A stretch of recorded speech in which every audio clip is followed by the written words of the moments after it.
Hello everyone, welcome to my YouTube channel once again. My name is Moderator.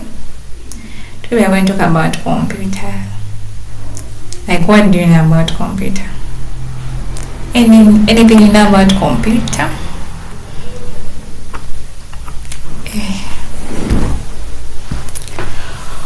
Oops.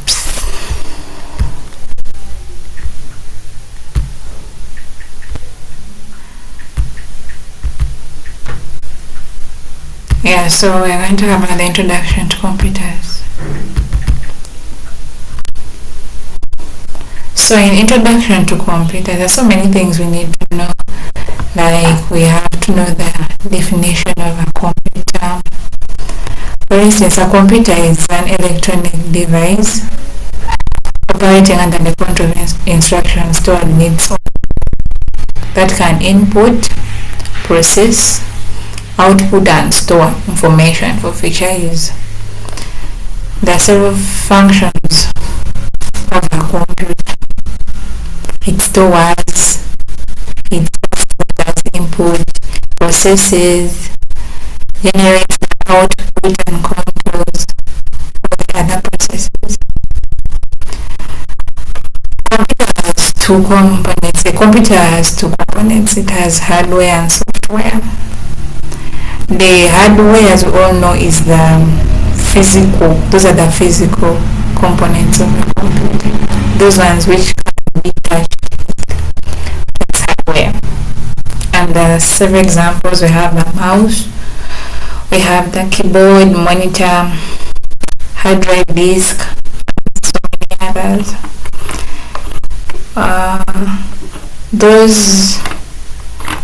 Those monitors, mouse, keyboard, each of them have their roles. So we have input devices.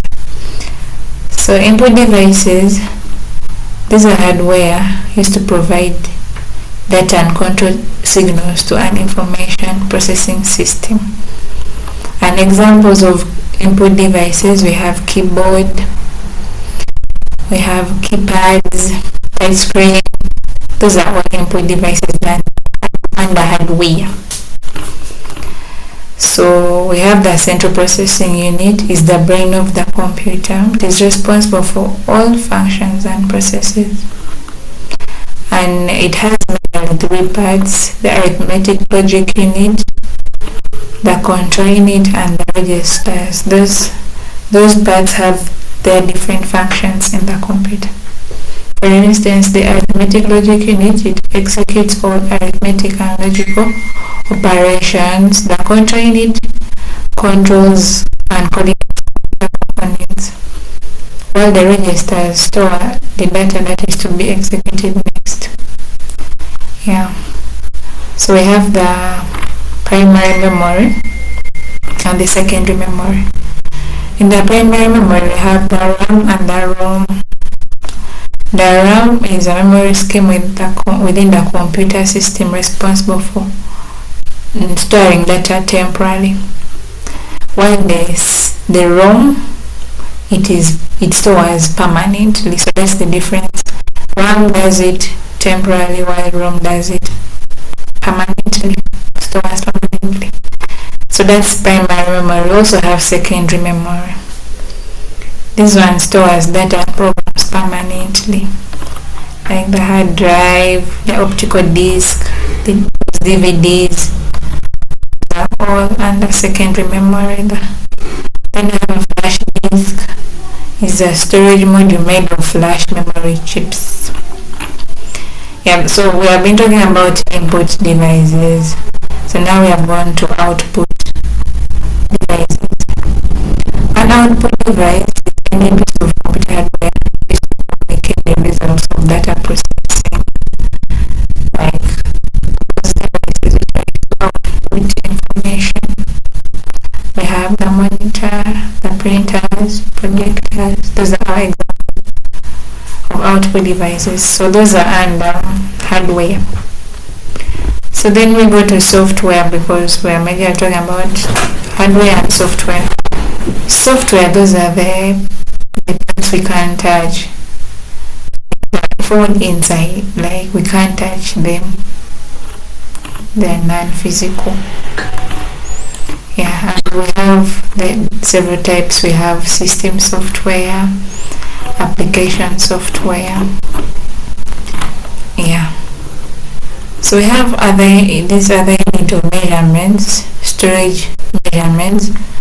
The basic unit used in computer data storage is called a bit.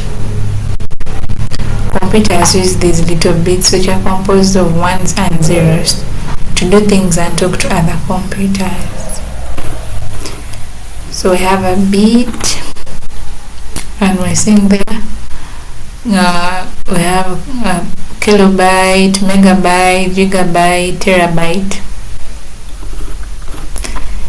Yeah, so I've seen the examples here. Those are the several examples that have been given. Then we have the speed measurement.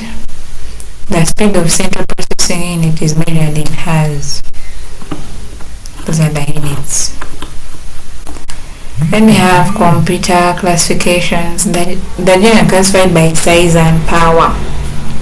Personal computer, like your PC, it's a small single-user computer based on a microprocessor. We have a workstation. It's a powerful single-user computer. We have a mini computer. It's a multi-user computer capable of supporting from 10 to 100 users simultaneously. We have a mainframe, a powerful multi-user computer capable of supporting many hundreds or thousands of users simultaneously. We have a supercomputer, an extremely fast computer that can perform hundreds of millions of instructions per second. For instance, me, I'm using a personal computer. We have laptop and smartphone computers, like mobile device, netbook. We have tablet computers, smartphones. Those are all under computer. We have data. Under computer, we're also going to talk about data, information, and knowledge. So data, these are raw facts and figures which relay something specific. Information, this is processed data.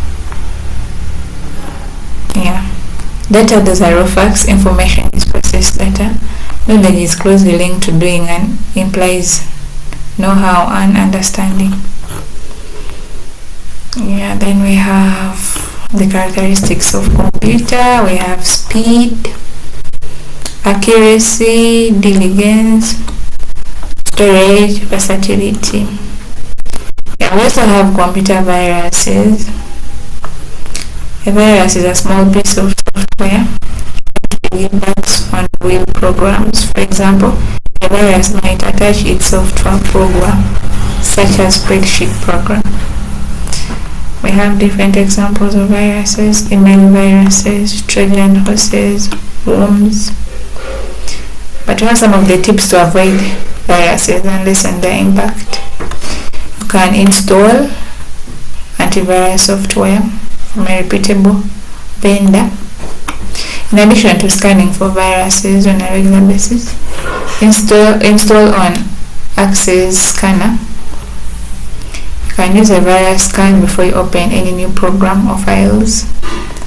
If you are a member of an online community or chat room, be very careful about accepting files or clicking links that you find or that people send you within the community. Then make sure you back up your data. So guys, that's what I had for you guys today about computer. I hope you learned something about computer. And make sure you subscribe for more videos.